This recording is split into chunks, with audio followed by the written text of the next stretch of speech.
बिस्मिल्लाहिर्रहमानिर्रहीम। बेटा ये lecture Sweet Wedge Public School की तरफ से आपको दिए जा रहे हैं ताकि आपका तलीमी हर्ज ना हो। तो आपको मैं याद दहानी के तौर पे बता रहा हूँ कि आप हमारे चैनल को सब्सक्राइब करें, बेल आइकन को दबाएं और ऑल ऑप्शन के बटन को प्रेस करें।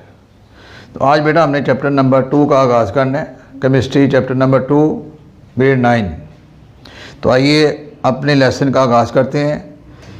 बेटा किताबें जो हैं वो अपने सामने रखा करें ताकि आपको सुनने में और सीखने में आसानी हो। किताबें सामने रखेंगे तो आपको पढ़ने में भी, रीडिंग करने में भी और निशान लगाने में भी आसानी होगी।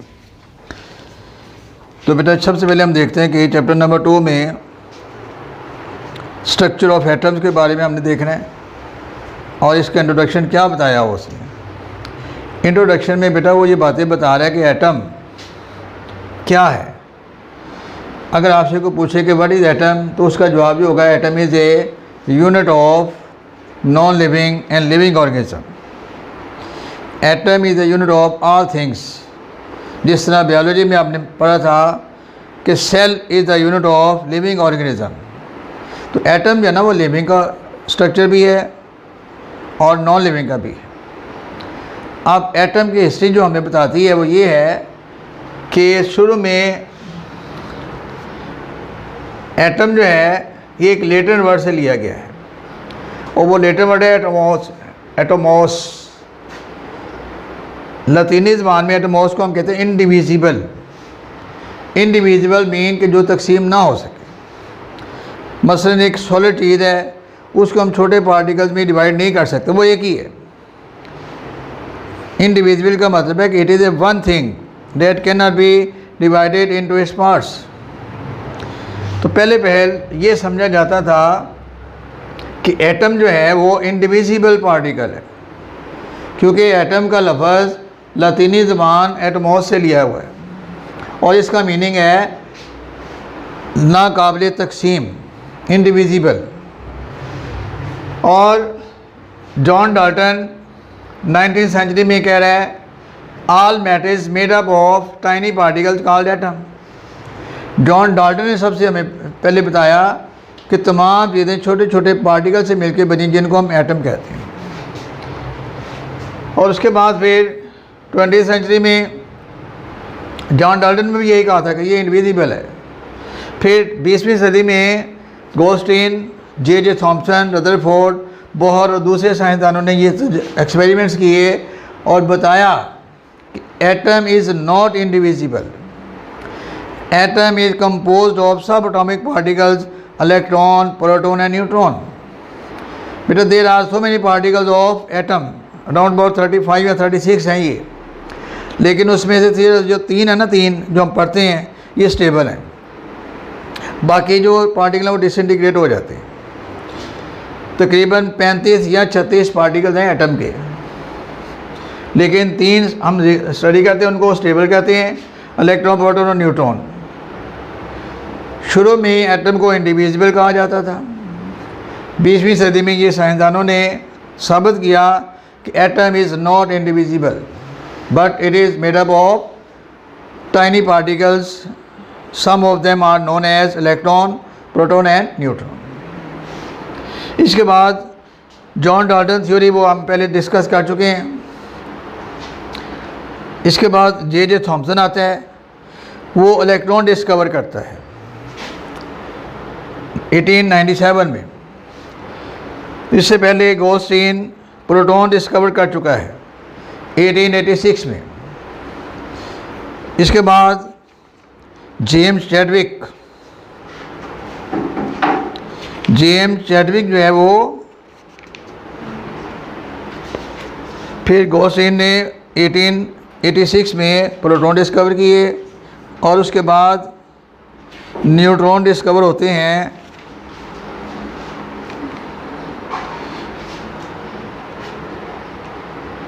जेम्स चैडविक ने ये बेटा डिस्कवर किए थे न्यूट्रॉन। इसकी डेट नहीं लिखी हुई, ये 1932 का शायद वाक़या ये। 1932, वो बाद में कंफर्म कर लेंगे। तो ये 3 पार्टिकल जो है ना, these are the basic particles of atom. इस चैप्टर के अंदर हमने इन तीनों पार्टिकल को स्टडी करना है। ये था इंट्रोडक्शन। इंट्रोडक्शन बेटा आपने 3 बातें देखी हैं। पहली बात कि सबसे पहले ये लेटेंट वर्ड है। दूसरी बात इसका मतलब है indivisible.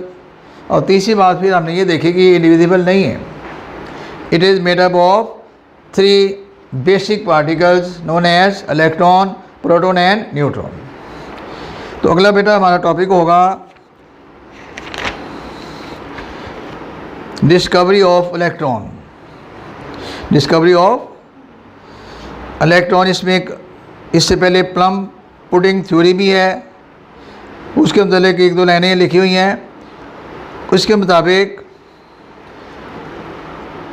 Atoms were solid structures of positively charge with tiny negatively charge particles stuck inside. Plum pudding theory बेटा ये है कि एटम जो है वो पॉजिटिव चार्ज है और वो नेगेटिव चार्ज के अंदर फंसा हुआ है, स्टक, चिपका हुआ है। तो आज का जो मेन टॉपिक है हमारा वो है cathode rays and discovery of electrons. Cathode rays and discovery of electrons.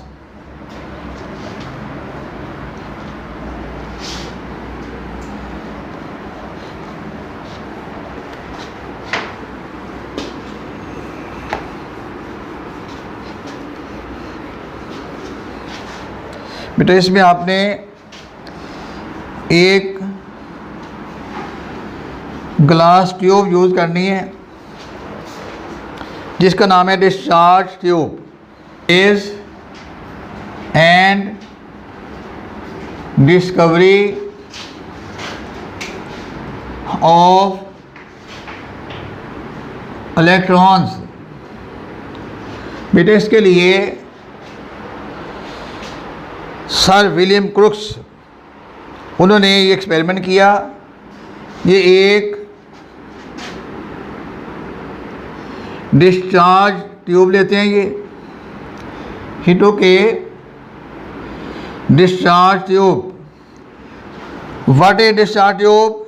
It is a closed glass tube in which 2 electrodes are fitted, जिसमें 2 electrode, electrode mean metal plate, 2 metal plate fit हैं। एक metal plate को हमने battery के terminal and से जोड़ा हुआ है और दूसरी को बैटरी के नेगेटिव टर्मिनल से जोड़ा हुआ है।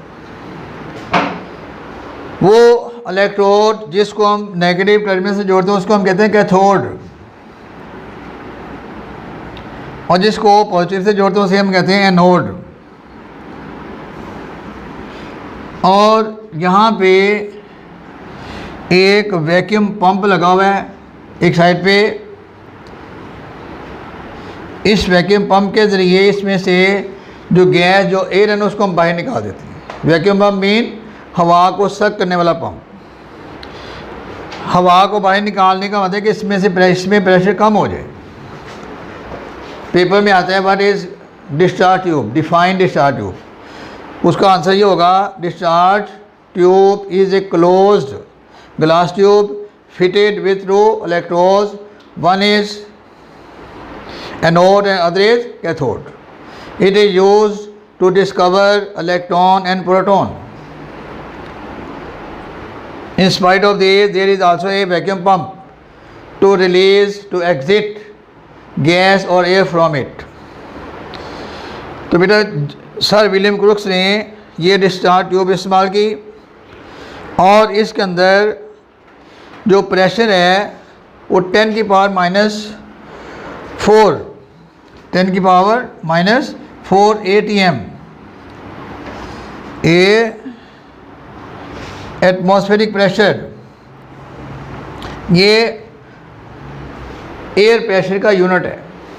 इसका जिक्र हम करेंगे चैप्टर नंबर 5 में जाकर, 5 या 6 में है शायद, कि हवा का नॉर्मल प्रेशर कितना है।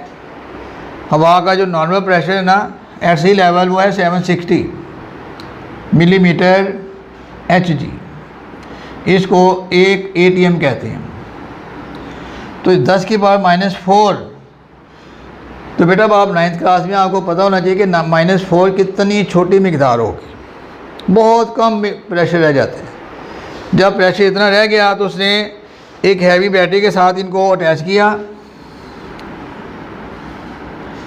और इसमें से करंट गुजारा, बटन ऑन किया, करंट गुजरा, और उसने क्या ऑब्जर्वेशन की, उसने ऑब्ज़र्व ये किया कि ये जो कैथोड है ना, यहाँ से कुछ रेज़ निकल रही हैं और वो मूव कर रही हैं एनोड की तरफ सीधी। फिर जे थॉम्सन आता है, वो भी यही एक्सपेरिमेंट करता है। वो देखता है कि इन रेज़ के ऊपर जो चार्ज है और जो इनका मैस है उसकी रेशो इलेक्ट्रॉन से मिलती जुलती है। जितनी इलेक्ट्रॉन की रेशो है ना E/m, वही रेशो इनकी है। फिर बेटा ये देखा गया कि जब इस ट्यूब के गिर्द नेगेटिव और पॉजिटिव चार्ज रखा जाता है ट्यूब के बाहर, तो ये जो रेज़ हैं सीधा जाने के बजाय पॉजिटिव एंड की तरफ झुक जाती हैं। पहले ये सीधी जा रही थी, जब ये पॉजिटिव चार्ज रखा गया तो ये बेंड हो गई। इनका पॉजिटिव की तरफ बेंड होना ये बताता है कि इन पर नेगेटिव चार्ज है। नेगेटिव चार्ज होगा तो ये पॉजिटिव की तरफ बेंड करेंगे ना। तो इन ऑब्जर्वेशन की वजह से एंड पे ये नतीजा निकाला कि ये जो रेज़ हैं ये कैथोड रेज़ हैं, क्योंकि ये कैथोड से निकल रही हैं और इनकी जो प्रॉपर्टीज़ हैं वो इलेक्ट्रॉन जैसी हैं।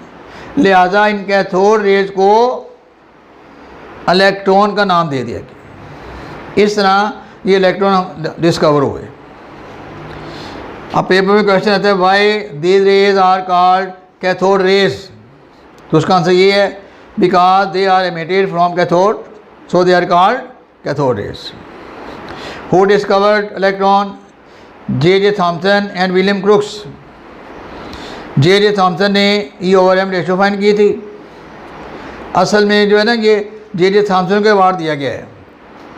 काम शुरू किया था सर विलियम क्रुक्स ने, उसे थोड़ा करके फिर आगे जे थॉम्सन ने किया। तो जब पेपर में आता है ना इलेक्ट्रॉन डिस्कवरी किसी की, तो वो जे थॉम्सन का नाम लिखा जाता है। तो बेटा ये कैथोड रेज की कुछ प्रॉपर्टीज़ हैं। पहली प्रॉपर्टीज़ है ये जो मैंने आपको बताई, these rays travel in straight line perpendicular to the cathode surface. ये बिल्कुल सीधी जाती हैं perpendicular to the cathode surface. Perpendicular किसे कहते हैं? ये मैथ की टर्म है, ये जो किसी दूसरी साइड के साथ 90 का एंगल बना रही हो। ये देखें ये रेज सीधी आ रही है ना, ये इसके साथ 90 का एंगल बना रही है। These rays travels in straight line perpendicular to the cathode surface. Number 2, they can cast a sharp shadow of an opaque object if placed in their path. अगर कोई शफाफ जिस्म इनके रास्ते में रखा जाए तो उसका शेडो बन जाता है। जिस तरह हम सूर्य के सामने आ जाए तो हमारा शेडो बन जाता है ना। Number 3, they are deflected towards positive plane a plate in an electric field showing that they are negatively charge. ये मैंने अभी आपको बताया कि जब इनके गिर्द दाएं बाएं पॉजिटिव और नेगेटिव चार्ज रखा जाएगा तो they will bend towards positive charge. Positive charge की तरफ बेंड करना ये साबित करता है कि दे हैव नेगेटिव चार्ज। इनके ऊपर नेगेटिव चार्ज है तो पॉजिटिव ने इनको अटैक कर लिया। देन चौथा पॉइंट है the rays temperature of the body on which they fall. अगर मैं कैथोड रेज के सामने खड़ा हो जाऊं और ये रेज मुझ पे फॉल करें तो मेरा टेम्परेचर इंक्रीज हो जाएगा। जिस जिस्म के ऊपर ये गिरेंगी ना, टकराएंगी, उस जिस्म का टेम्परेचर इंक्रीज हो जाता है। जिस तरह सूरज के शॉ में कोई मेटल प्लेट रख दी जाए, कोई बर्तन रख दिया जाए तो वो गर्म हो जाता है।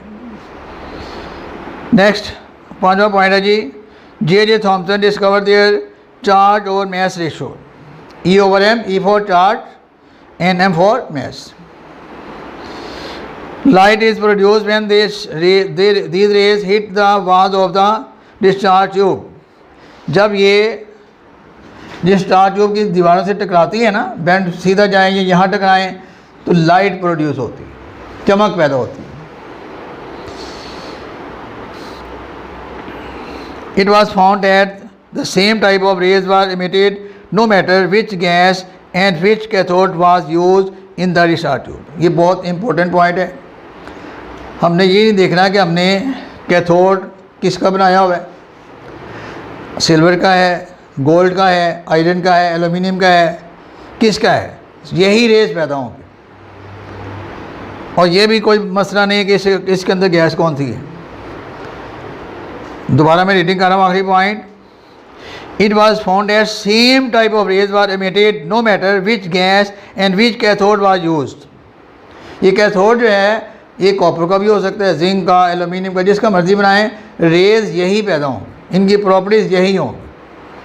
तो नीचे जो पैराग्राफ दिया हुआ है उसमें यही नतीजा निकाला है कि ये जो प्रॉपर्टीज़ हैं ये इलेक्ट्रॉन की प्रॉपर्टीज़ हैं, और ये प्रॉपर्टीज़ हमें सुजेस्ट करती हैं कि हम इन रेज को इलेक्ट्रॉन का नाम दें। Due to these properties these rays were named electron.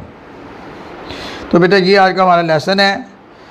इसके साथ ये प्रोटॉन भी हम पढ़ लेते हैं, ये छोटा सा ही है। Discovery of proton, same experiment, same discharge tube. अब जे थॉम्सन ने शायद इस तरह गौर नहीं किया होगा। ये जो गोल्डस्टीन ये आता है, इसने भी वही एक्सपेरिमेंट किया